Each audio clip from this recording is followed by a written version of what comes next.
तबाही का सबसे खौफनाक दौर अभी आरंभ होना बाकी है, जिसका ट्रेलर रूस ने दिखा दिया। दूसरी बार ऑरिशनिक मिसाइल से यूक्रेन में हमले किए गए और इस बार फुल स्केल पर हमले करके रूस ने संकेत दे दिया कि वो यूरोप में लंबे युद्ध के लिए तैयार है। रूस के आक्रामक तेवर से नेटो देशों में हड़कंप मचा है, क्योंकि अमेरिका भी अब रूस को नहीं रोक सकता, क्योंकि अमेरिका खुद विस्तार के लिए लैटिन अमेरिका में कदम बढ़ा चुका है।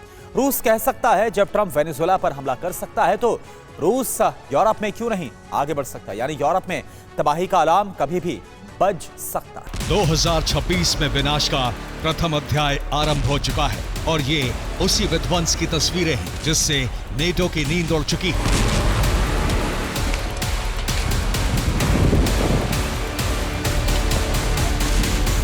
यूक्रेन में इतनी तबाही मचाकर पुतिन ने संकेत दे दिया है कि वो रुकने वाले नहीं हैं।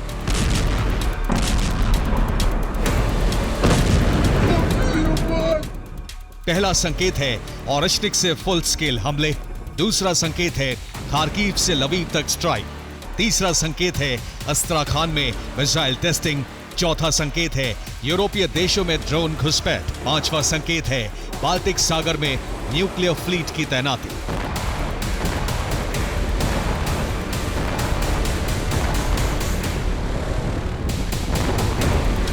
बात यही खत्म नहीं होती। रूस ने अपने परमाणु ठिकाने फिर से खोल दिए हैं।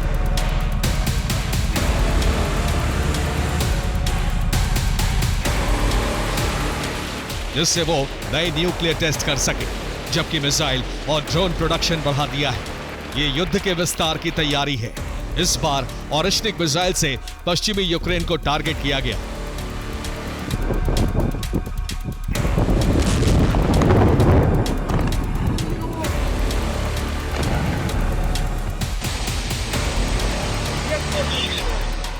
लवीव शहर पर 6 ऑरिशनिक मिसाइलों से हमला किया गया।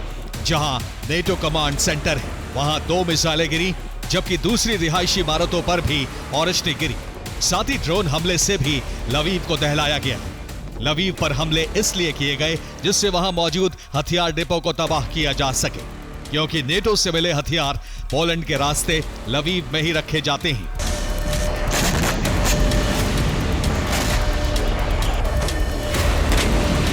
इससे पहले यूक्रेन पर जो ऑरिशनिक मिसाइल से हमले हुए थे वो ऑरिशनिक की बैटल ग्राउंड में क्षमता का पहला टेस्ट था, लेकिन इस बार फुल स्केल अटैक करके सीधा नेटो को चैलेंज किया है।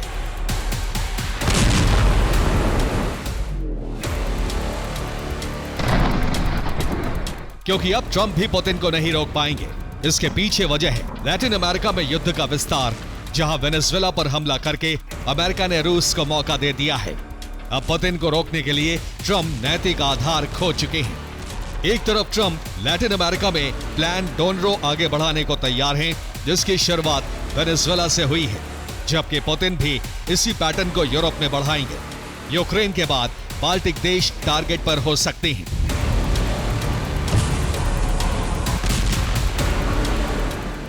और इस बीच कोई भी यूरोपीय देश आया तो उसके लिए बेलारूस में ऑरिशनिक तैनात है, जो न्यूक्लियर हमला भी कर सकती है। यानी 2026 में युद्ध का विस्तार हो सकता है और यह विस्तार परमाणु युद्ध में भी बदल सकता है।